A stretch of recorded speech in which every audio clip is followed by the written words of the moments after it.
Mawejje Creations.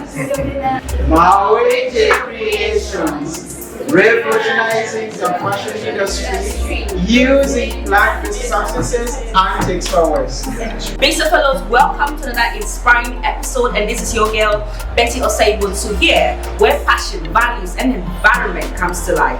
Today we are with Mawejje, where he's talking about how he's impacting the community using textiles from banana peels. Can you imagine? He went from chopping kitchen organic products to using those products to produce textile. Why? Are you not inspired? I am inspired. Let's hear more from Mawejje. It's Visa. Visa with the slow Visa. It's Visa. It's Visa. It's Visa. Visa with the It's Visa. It's Visa. Africa, gone is tomorrow. Today is here. Achievement to be accomplished. Nothing to fear. It's Visa. Hey, I'm Dima Mohammed Mawejje, and I'm from Mawejje Creations. Okay, so I can just call you Mawejje. You can call me Mawejje, but I prefer call me Dima. Okay, so I just want to ask you, how did your story begin? So my story began when I was actually, it's so much, I have so many different events, but there's one competitive event I remember when I was in kitchen, so I'm a chef by profession. Okay. I remember one day I learned into a conversation between a janitor and a manager, and they were trying to have a discussion about how I was performing well versus the head chef. And then in my question I noticed that I may not be able to do the same way in line as our chef is doing. I was the best performer, but yet I was earning less.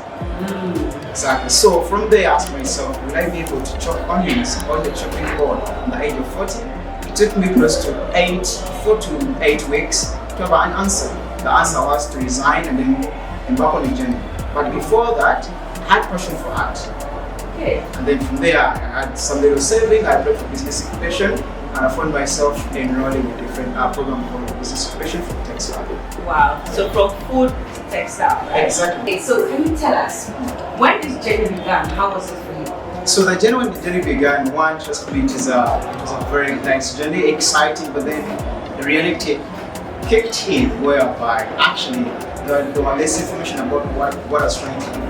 Just imagine having this idea of transforming banana plants or banana stems or banana waste into textile, and we try to look around, no information is clear. And the information which is closely is from far Asia, that is India, that is China, Japan, But then what I did is I had to do research study, and then from there I was able to understand how I can utilize simple methodology and technology to do the very things that are going out of Uganda, actually start transforming these the same materials into textile.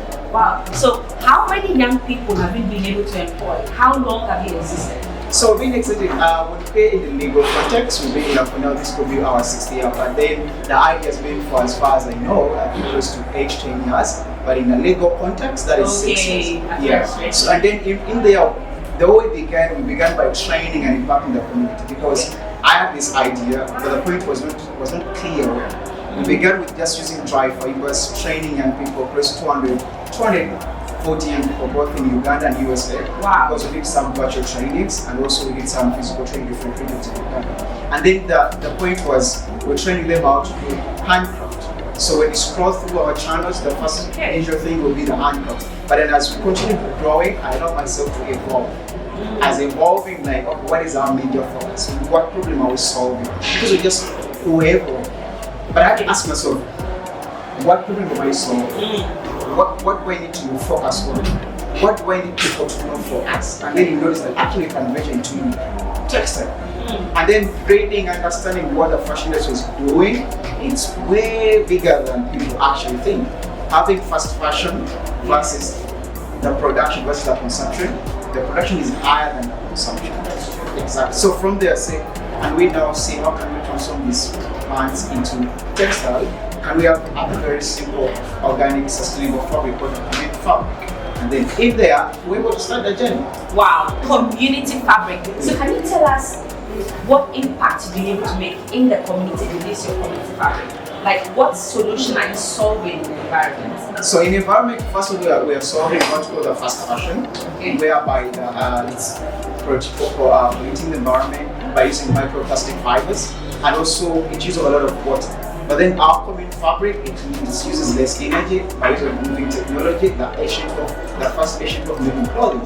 So we don't need a lot of energy, like there's no hydro in it, just human energy. So it's very affordable. And then also we are using what we call the fibers, and then the fibers we use the cotton fibers and the banana fibers. In there we go to the common fabric. But in the process, we've been able to train how to extract close to 100. But then in there, we work with 36 patterns. These are young people in the communities and also work with farmers. And then here, full time at the office, we work with 75 people. And also we'll be able to make our weavers. Actually, we train from scratch, and then from the label down we train others and be able to make the fabric. So for that, I don't need to talk about it. Okay. I believe you'll have a conversation with one of the weavers or two. They'll tell you their experience, how they came in, and how they've been impacted, and how they've been able to transform their lives. Wow, social, environmental, and then revenue generation. Is this not mind-blowing? For me, I think it is. So now let's go through some of the challenges you experienced. Putting this together till now, how you overcame them, and what the public can learn from you. So the public one can learn from me that there's resilience, but above all is you have to have passion for what you do, because without passion, I don't think there will be still standing here today. But because I have passion for the work, and also have the people around me, I have a very supportive team.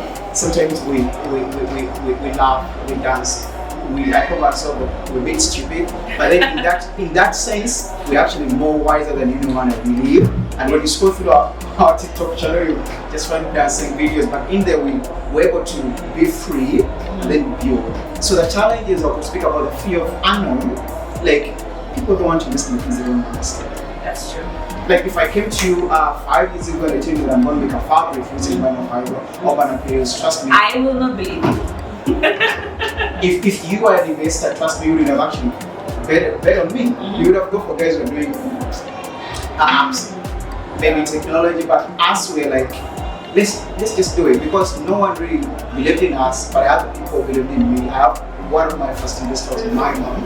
Like every time I see Mawejje creation, I see her. Like every time I see people coming here, I see her giving the first action. I think like $1 for data, and then I had to use that money to start looking good in myself. So if it was not her, perhaps maybe some of the things we're saying today wouldn't be around. Yeah. So the challenge is fear of unknown. Of course, there's resistance.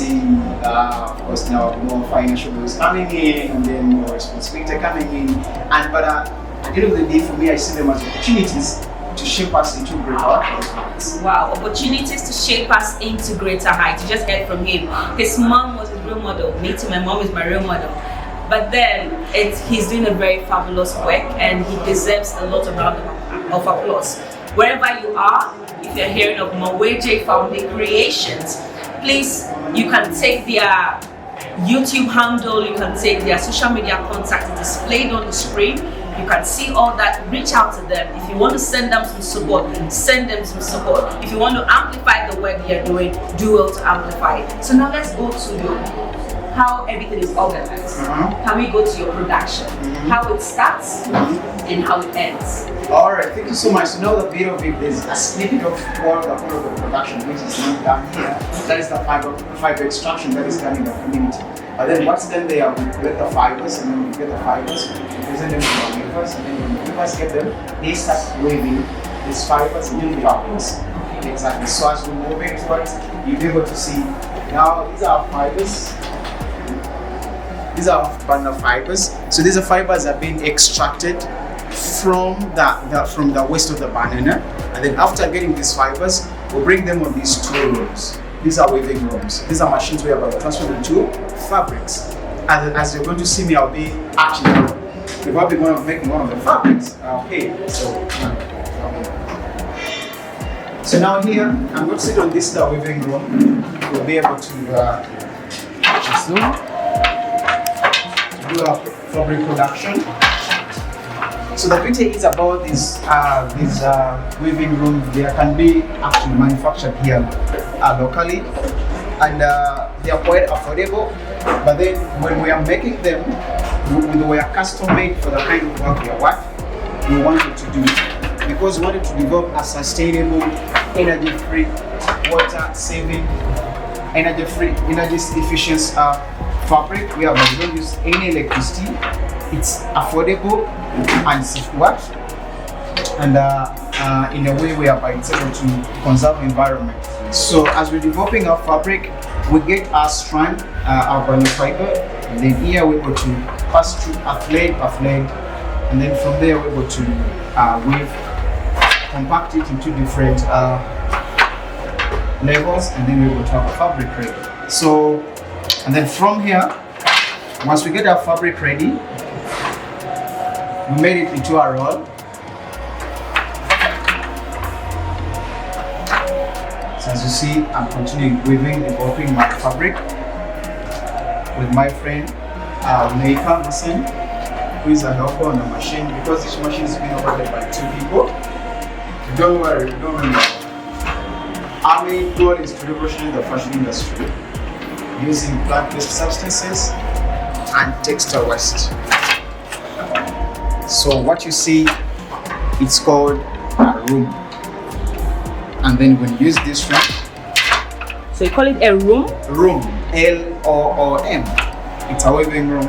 But okay. These were the first machines we used to develop clothing way back in the 13th century, when you go to Ethiopia versus when you go to Morocco, Egypt. All these people were using this technology.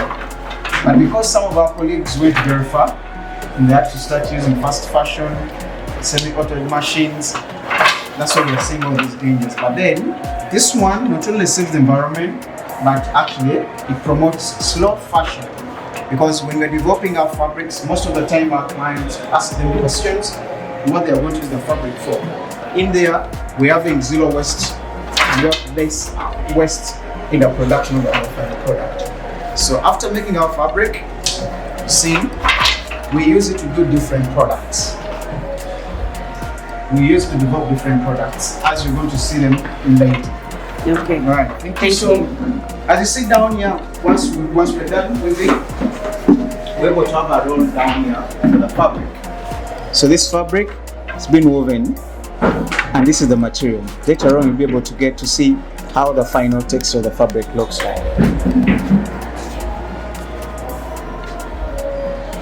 Okay. Yeah. So this has been one of the most exciting journey I can tell to everyone, because if it was not the nudge or the urge of actually giving in myself to choose this journey, just imagine spending more than 6 years without expecting a pay, but because of passion you feel like you need to continue doing what you're doing. I urge each and everyone, if you have an idea, believe in yourself, be passionate about it, be consistent, be resilient enough, and allow people to support you, and also don't think you know it all. Every other day allow yourself to grow and to evolve, because once you evolve, you'll be able to achieve great heights. What further support would you want? So apparently for right now we're looking to raise close to $50,000 US to $100,000 US. This money will help us actually expand our production, because we want to develop a weaving studio which has more than 100 rooms. But for the beginning, we have 3 weaving rooms. In there, each room we used to make 1 meter of fabric. So each room goes for $1,000 US. So if you're able to get that money, we're able to actually, 1, to pay our space. Secondly, we're able to train more young people who will be able to actually use these rooms. You see, now we're providing employment. We are creating jobs. Not only just jobs, but green jobs, whereby we are preserving and conserving the environment using wasted material which actually emits greenhouse emission gases, and then we're trying to prevent them, and also bring together these young people who have lost hope. And then we are giving them hope by passing them a skill which they will either go to the university, but they can get it here at a very affordable cost. Some of them actually don't. We just train them because we believe in them. Good morning. I'm Chivius Yasan, the weaver, and an instructor in this place. And I'm working with a team of education. And we're lucky this time around we managed to get some interview from the university. So you can put it like this. Yeah. Patrick is good.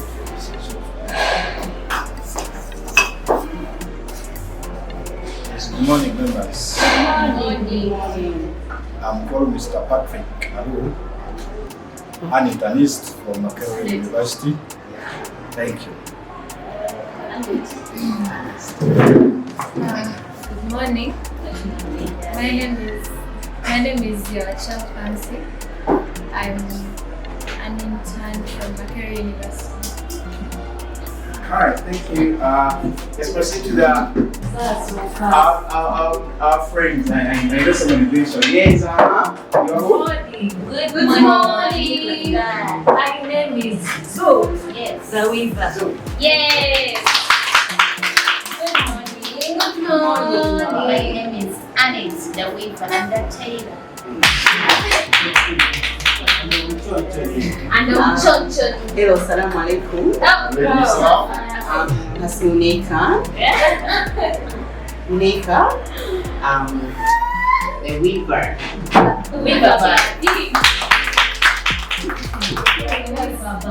Alright, Justin the weaver. Good morning. Justin the weaver, the tailor. Thank you. Good morning. Good morning, darling. Yes, I'm Nina the tailor and also a weaver by profession. And a chef.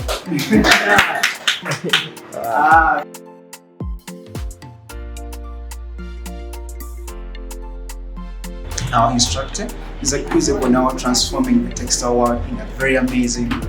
What he do is using yarn to do tapestry art. I'm still learning about tapestry art, but it fascinates me every time when I see him using a needle to pinch, and then from there he's able to construct a portrait.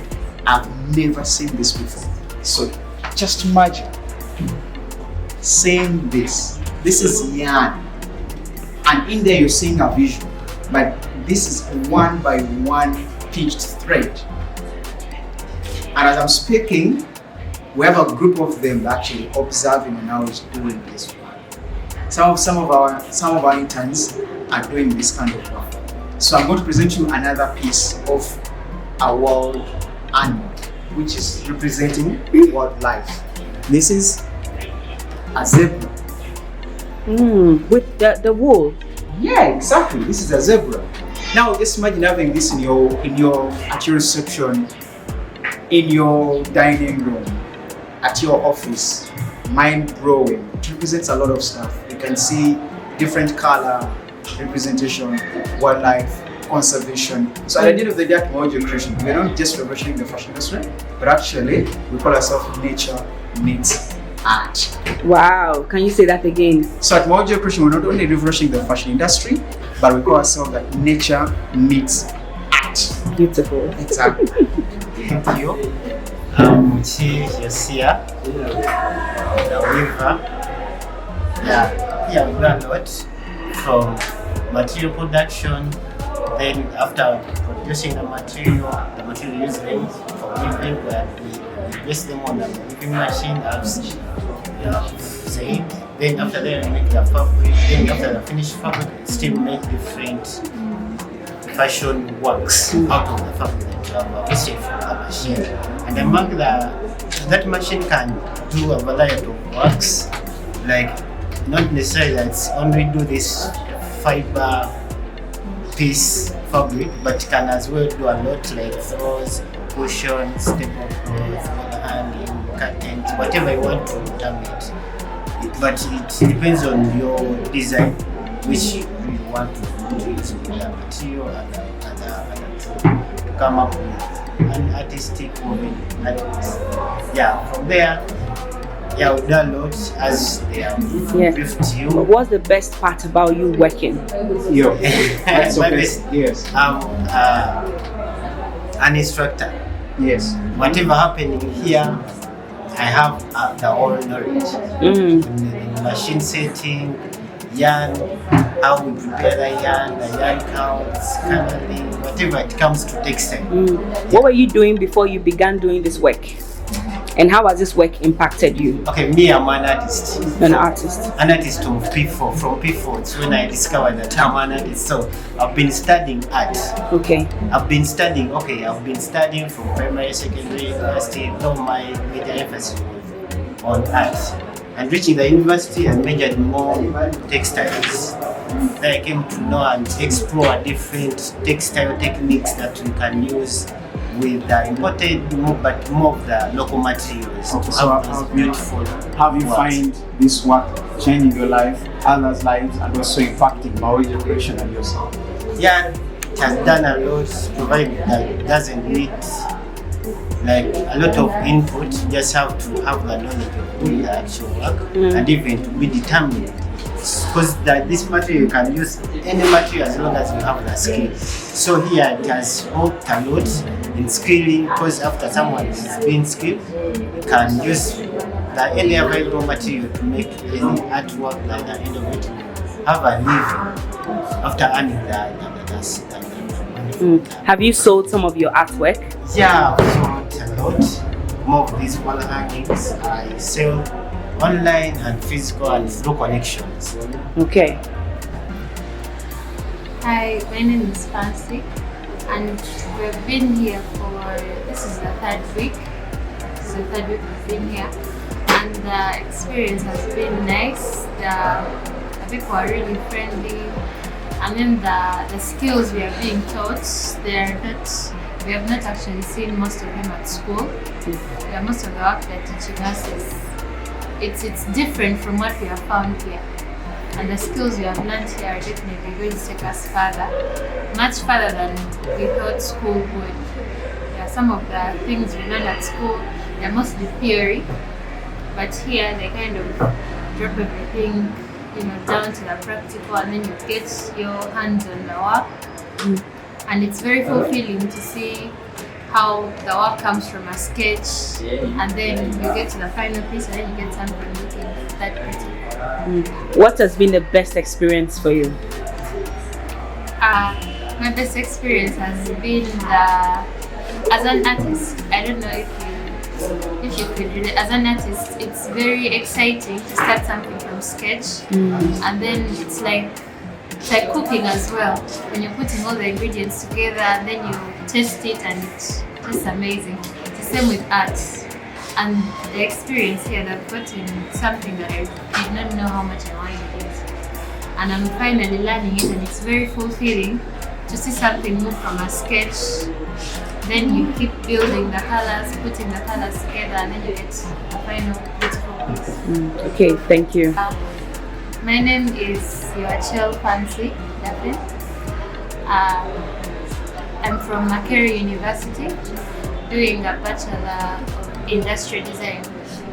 Oh, thank you so much, Fancy, and for sharing your experience with us. So, this, as Dima from Mawejje Creation, has taught me to be one resiliency and also to believe in people, that they have what it takes to achieve something. And I never knew that one day we'll be in position to actually host interns from university. As I said, if you have an idea, if you have a dream you're pursuing, just keep where you are.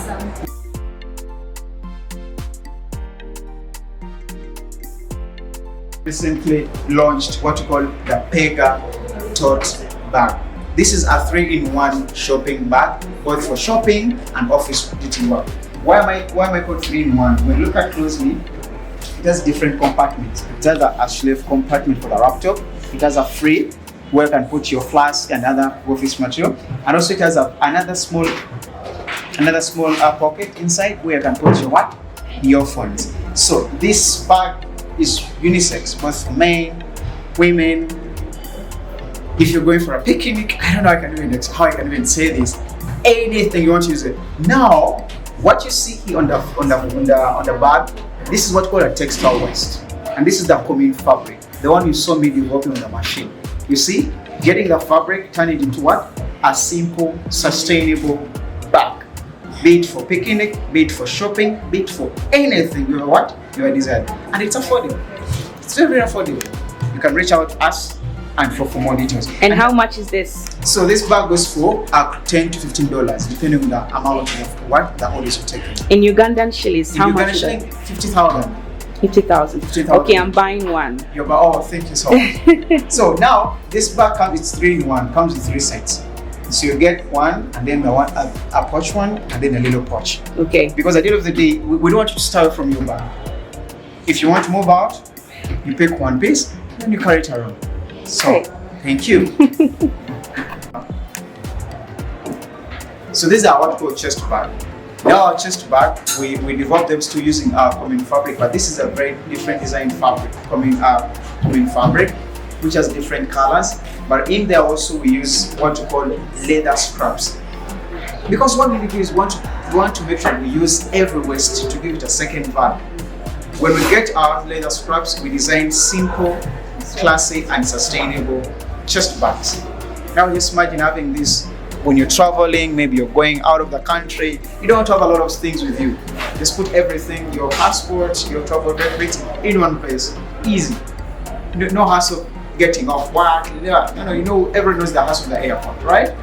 With this travel company, you are an office person and you want your pencils to be organized, your pens. We have what you call our pencil bag, developed using our common fabric, sustainably made, handmade, hand-woven, stitched on a machine. Then at the end of the day, we're able to conserve the environment. So each piece you're buying, you're not just buying a bag, you're actually helping another person to earn an extra income and also to do what? Earn a living. So we also have what we call our toilet bags. If you're traveling, you want to put your things together, your sponge, your everything as you're traveling comes so easy. So as you're holding, this one was designed out of textile waste. This is leather scrap, it's a waste. And then when you see this one, the same thing, same narrative, textile waste, leather scraps. And the beauty is we have a bag, we have a tag. On the tag there is a QR code. When you scan this QR code, it takes you to the point where our story, our impact. So when you scan this QR code, you're able to actually know the people, the narrative, and who is behind every piece of every piece you're producing at Mawejje Creation. Someone may ask, what is our future? We want to be one of the largest companies in East and Central Africa and the world, introducing one of the biggest research and development center to venture into using plant materials to combat the challenge in the fast fashion. But also we want to change the narrative on how people consume fashion by advocating for it, by speaking to policymakers and people who are in charge. Exactly. What kind of Africa would you like to see? I want to see Africa as self-sustainable Africa, believing in its people, self-sufficient, not depending on donor funding, but also a collaborative of other partners, because each and everyone needs each other. So the Africa I want is Africa whereby we are free from self-mind. Yes. Wow. Hello, Mr. Fellows, you heard them. This is Mawejje Creation. Wow, from an idea to a fabric. Please, you can see my bag. I'm going to show you my bag in the next clip, but this is beautiful. This is mind-blowing. I can't wait to see people invest in these brilliant minds that you have here. Ladies and gentlemen, this was an inspiring episode featuring banana-based skills, two fabrics, and they're using it in designing different types of arts, impacting their communities. Come on, this deserves a round of applause. This was your host, Betty Oseibotu. Stay tuned for the next episode with Be Inspired with stories from Africa. I hope you are inspired because we are. Stay tuned and don't forget to subscribe to all our social media channels. It's displayed on the screen, and don't forget to press that notification bell to receive updates when they come by.